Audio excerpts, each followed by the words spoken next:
Good morning, everyone. Today is Monday, February 17th. Today is not the Monday recap. Today is just an extra video where I'm just going to go through and compare YieldMax versus YieldBoost again, just because I know Tesla had an interesting week. So it would be good to see how TSLY compares to TSYY. Also, I recently had the interview with Granite Shares, Will Rind. It was a pretty good interview. Go check it out in case you have not seen it. But yeah, and I also, right now, I figured I'd pull up some interesting things for the hell of it, right? It's a slow day, the market's not open, so we're just chillaxing, right? So no rush, nothing crazy going on. So before I get to the YieldMax versus YieldBoost, I just want to show you my most popular videos, in case you care. Believe it or not, it's how to retire on YieldMax, the first version. Oh no, wait. No, this is episode 2. This is the more recent one I did make. So obviously the how to retire on is a very popular video. The Roundhill one also did pretty well. So that's, maybe something I need to do an episode 2 of. I'm not sure if they hit a year yet, how long they've been out. Then this one, how to make a 10. This is my favorite thumbnail. I didn't make it. A friend made it. I love this thumbnail. I should probably also redo that one. This one I'm definitely redoing because Misty's about to hit 1 year on Friday. So I will redo that one. And then,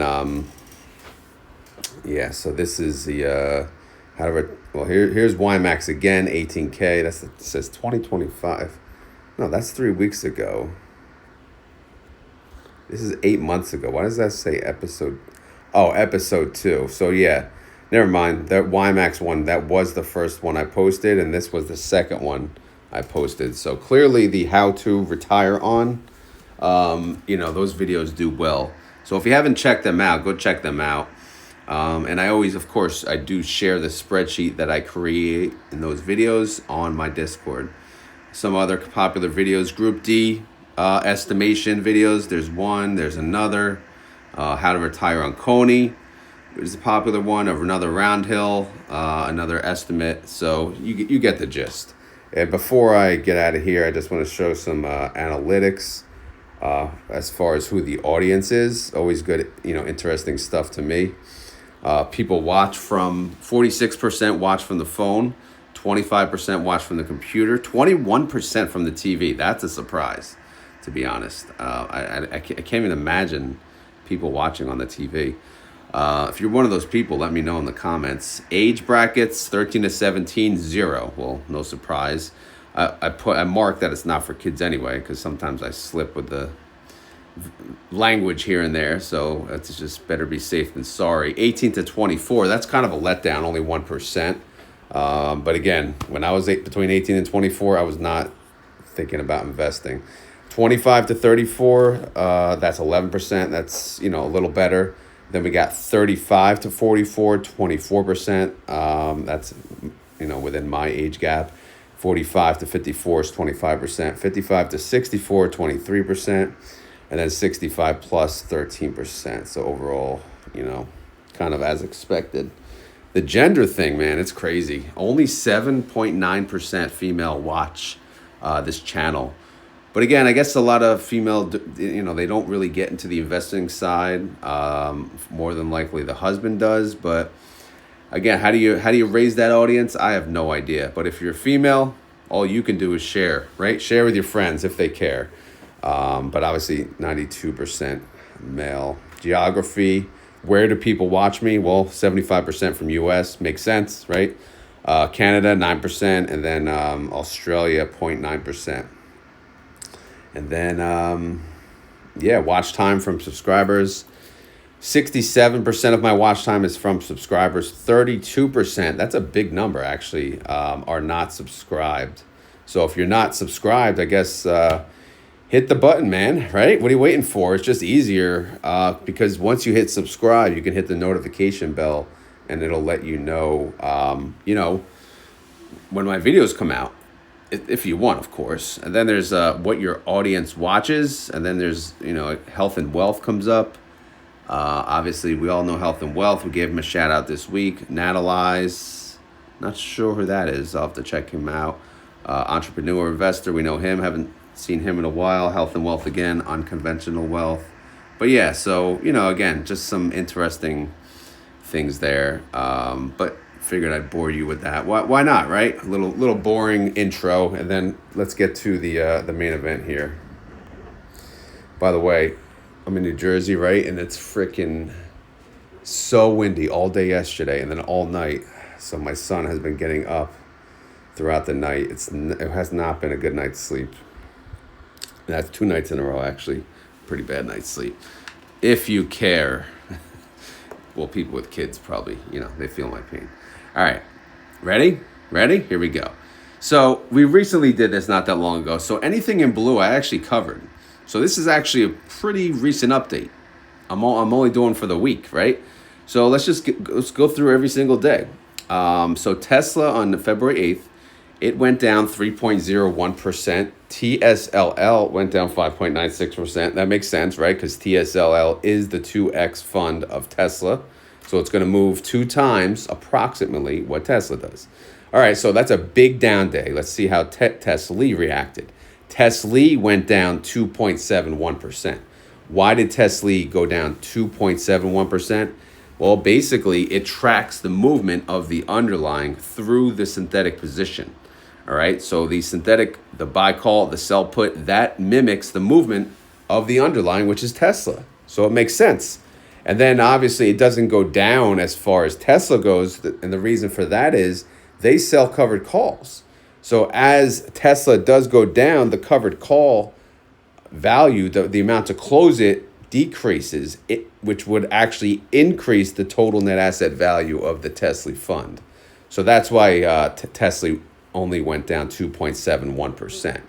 Now TSYY, again, it's a different type of fund. What they do is they sell puts, right? And I wanted to show you guys something real quick before we get into that. Here's GraniteShares website, right? So what they do, here's their holdings. They actually have 2 puts going on. So they sold a put for, why does this keep moving? They sold a put for 1720 and 2023, right? So what does that mean, right? What does that mean? Well, it has to go below those 2 prices, or one of the 2 prices, right? In order to be assigned. So it would be in danger when they trade TSLL, by the way. You can see the ticker there. TSLL would have to go below the 2023 for it to be in danger and to lose money, or go below the 1720, to lose that trade as well. And when they sell these puts, they collect a premium. That premium goes to cash, and that's earnings that they get. But if they sold the put and it expires when TSLL goes below the strike price here, they have to cash settle and they lose that trade. So that means the premium that they earned when they sold the put, you're not going to get paid that, because again, they had to use some of that or all of that or even more to close out the trade. So let's keep in mind 1720 and 2023, right? On that day, 1720 is really safe, right? Again, those trades are for next week, though. And 2023 is not necessarily safe. Actually, the 2023 kind of surprises me because they usually do go pretty far out of the money. Maybe it's a small position. But either way, on this day, that big drop, TSYY only went up 0.12%, because I believe the 17 was the only position open at the time, right? So if they sold a 17 whatever dollar put, then it's not really in danger, because it's only went from 2113 to 1987. It's still it's more in danger, which means it went down in value, right? This is why it did go down in value, but not too much. And as it approaches the $17 range, as you'll see further down below, that's when it gets a little crazy. And that actually happened right here. So on February 11th, oh, by the way, February 8th, I'm sure that was a Saturday, but that's kind of how this reflects. So that would reflect the Monday change. So this would be the Tuesday on 2/11. So on Tuesday, again, Tesla had a rough, crazy week. rough and then good. It went down 6.34%. TSLL went down essentially double, right? 12.68%. Again, that part makes sense. TSLY, of course, TSLY is going to go down. TSLY went down 6.16%. So it went down not the full range of Tesla, but pretty damn close. Now, TSYY, look at this. See? Look at that. 1735. So obviously their 1733, I believe it was. I'm not sure. It was around there. It's in danger. So they dropped in price, which means the value and how much it costs to close that put, it's pushing down the net asset value, Obviously, it's going to cost them. Holy, you guys hear that? Man, oh man, this wind is nuts. Good thing there's no Christmas decorations blown up. Those things would be gone. But I don't know what's going on with this wind. So that's why on that day TSYY dropped 4%. All right, makes sense. Again, I just want you guys to understand why TSYY. Some days it drops literally almost nothing, and then some days it drops a lot. And this is why it dropped a lot, because their put is actually finally in danger. All right. Moving on to the next day, on February 12th, I believe this was a Wednesday, Tesla recovered a little. It went up 2.44%. TSLL recovered 4.67%. So, of course, yes, Tasley will recover as well. In fact, Tasley recovered a little more than Tesla, 2.61%. So that's great. And TSYY, they recovered and then some, right? They went up 3.06%. So more than Tasley. However, they didn't, keep in mind, they trade TSLL, not Tesla. So they did not beat TSLL, which makes sense.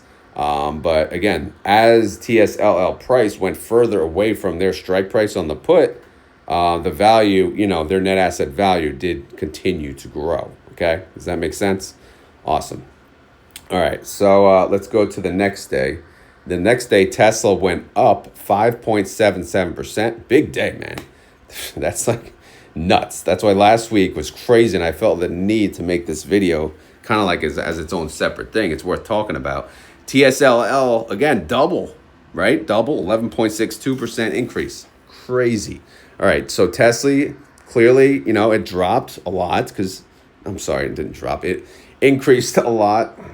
Hopefully, I'm making I don't know. Again, when you get no sleep, sometimes you screw up. I screwed up something on yesterday's video too. I'll correct it next week. But you guys know the LFGY freaking distribution. I'll explain next week. But TSLY, the 4.9% increase on TSLY, because again, Tesla went up 5.77. TSLY went up, again, with limitations, of course, makes sense, went up 4.9%. Now, TSYY, they went up 2.33%. TSLL went up 11.62%. So obviously, you're not gonna, you're not gonna capitalize on all that. You're gonna go up because again, TSLL went up a little further, right? Far away from their $17 put. Again, assuming that was the put. I think it was. I think that $20 thing is new, which is I'm pretty surprised with it actually, the $20 one, but whatever. But for now, let's just assume a 17, that's the 17 is no longer in danger. Not only are we getting closer to expiration, which means, the time value will decrease, but the stock price, the ETF price is going up, which makes it less and less in danger, which means it costs almost nothing to close. And it gets to a point where, even if TSLL went to 30, the change on TSYY, it's not going to move much because eventually, again, it's going to cost less and less and less, but the change won't be as much, okay? Hopefully that makes sense because it's, there's a point in time where you get closer to expiration and then the strike price is so far away that it's just, again, it's not going to be a lot of money to close. So it's not going to change as much as it becomes, less and less of, a possibility. Again, hopefully that made sense. All right, moving on to the last day, the Friday, Tesla went down, kind of a flat day, so it should be interesting. Tesla went down 0.03%. TSLL went down 0.2%. So definitely more than double. But again, it's kind of on a day like that, you could see these fluctuations around there. TSLY, they love flat days, right? Because again, just the time value expiring is good. So TSLY actually went up 0.25%. TSYY went up 0.08%, okay? So again, both of them beat their underlying that day, which is pretty damn interesting. So again, I didn't really, I didn't go through who the winner was each day. We can go back to that. But the focus was why one would do better than the other, okay? And again, I have to go back real quick to the holdings. See, they have a 2023 put. That is crazy. You saw where TSLL landed, right? In the 20-something dollar range. Like the 1720, that makes sense, right? Yeah, I don't know. I don't know the number of contracts that they used on either one. You click download holdings, it gives you an error.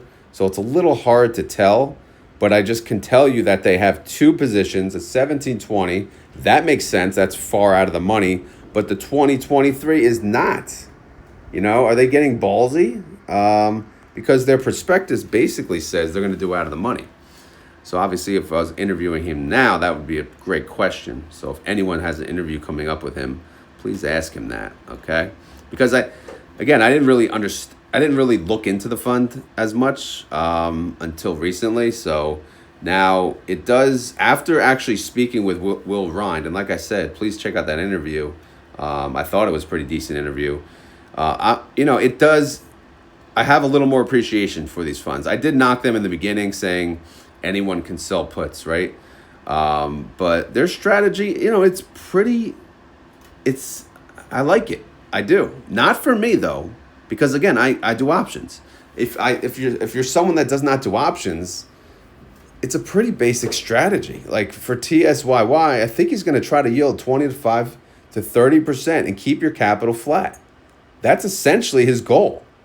So that would be freaking amazing, right? And that's really, what is that comparable with?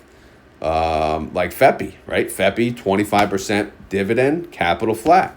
However, this is individual stock exposure. So, sometimes you'll get more than 25%, I'm sure. Sometimes you'll get less because he kind of pays out what he makes. FEPI will pay out 25% no matter what. This one will not.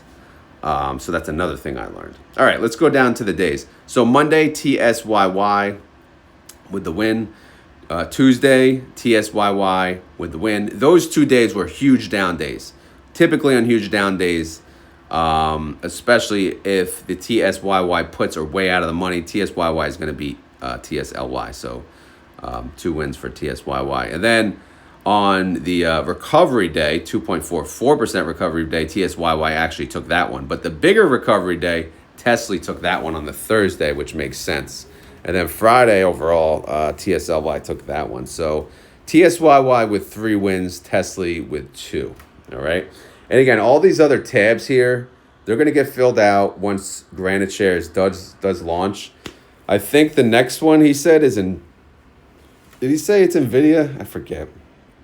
I should probably know. He told me. But anyway, when the next one launch, it'll be part of this. And then obviously I'll have a breakdown for each individual fund. And it's going to get crowded, obviously. So I think it's always better to compare when there's less, because it's easier to understand. All right, so here's the end result. So far, since I've been tracking, by the way, and I've been tracking since 12/18, December 18th, that's when TSYY launched. Interesting note, TSYY launched around 28,504, and as of Friday, they're at 25.49, okay? Now, Tasley, at that same time, 17.56 they were at, and now they're at 12.01, all right? So, again, distribution in there, of course, but, that's pretty bad. Win-loss record, TSLY has 11 wins, TSYY has 28 wins.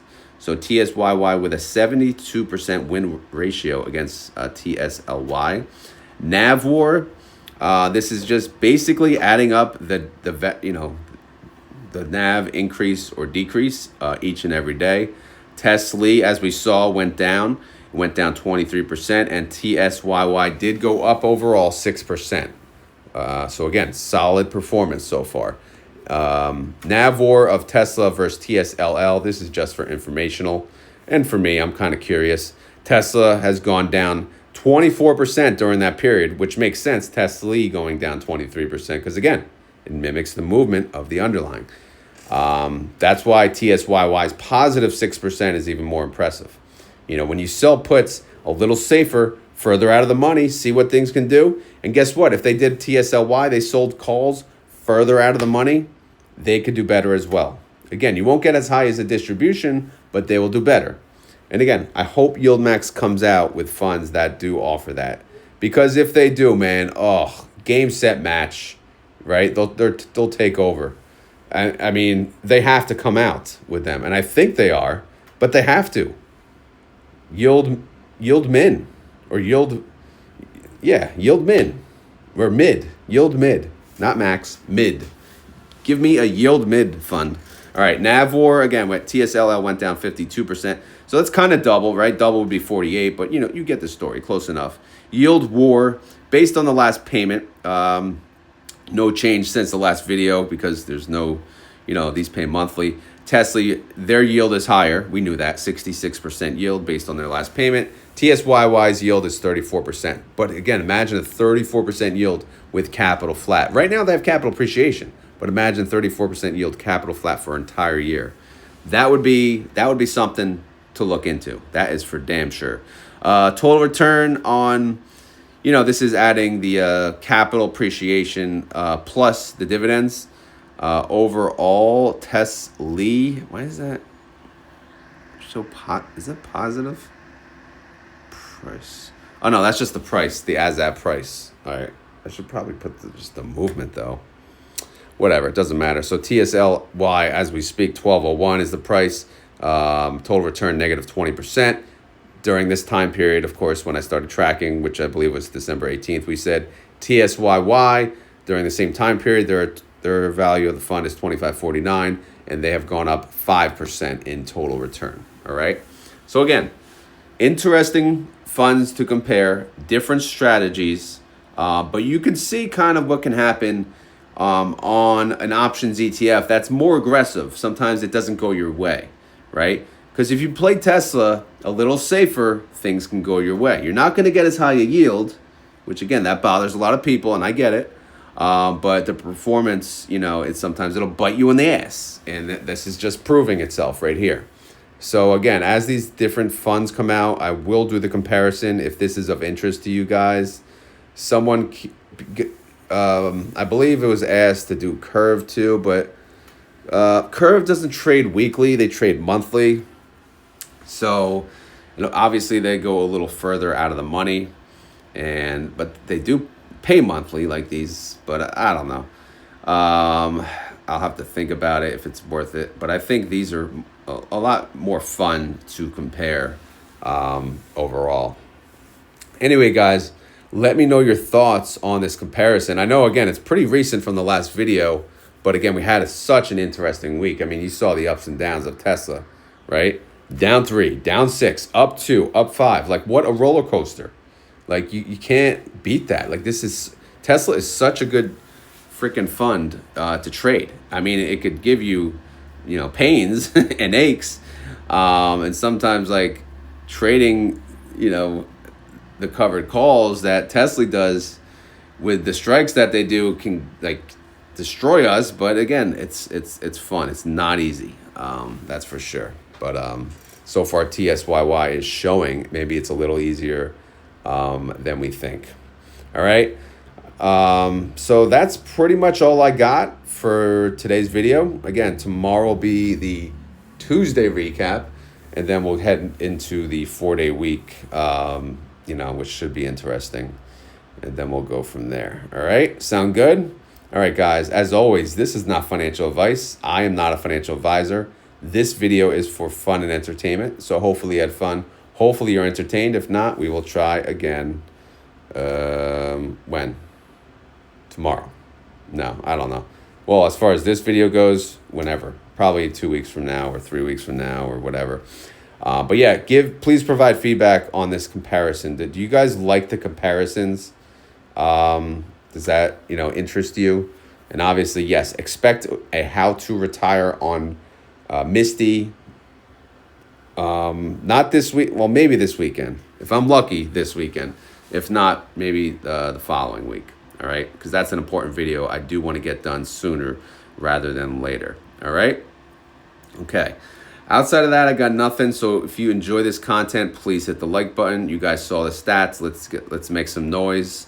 Let's get some volume up. The channel's doing well. Thanks to all of you guys. So again, thank you for watching. Thank you for hitting the like button. Thank you for commenting. And yeah, that's all I really got for today. I guess I got to do a freaking keyword. I didn't even think about it. I did. Last week was shout out week. But yeah, today, I don't know, man. It's windy as hell. So yeah, if you're from New Jersey or near this area, you know what I'm saying. So I guess that's the key word. Pretty freaking lame-o. But if you made it this far in the video and you want to prove it, you gotta say the key word. And the key word today is windy as hell. Because when it's windy as hell, noises happen. When noises happen, 2-year-olds get up. And when 2-year-olds get up, adults get up. And when adults get up, they get no sleep. Right? String of events. But yeah, speaking of that, I hear noises upstairs. Hopefully the wind did not wake him up again. Oh boy. All right. Anyway, guys, again, thank you for watching. The keyword, again, you have to type in the comments down below, windy as hell. All right. Take care, everyone. Have a great day. Hopefully you're off. If not, try to have a great day anyway. Later.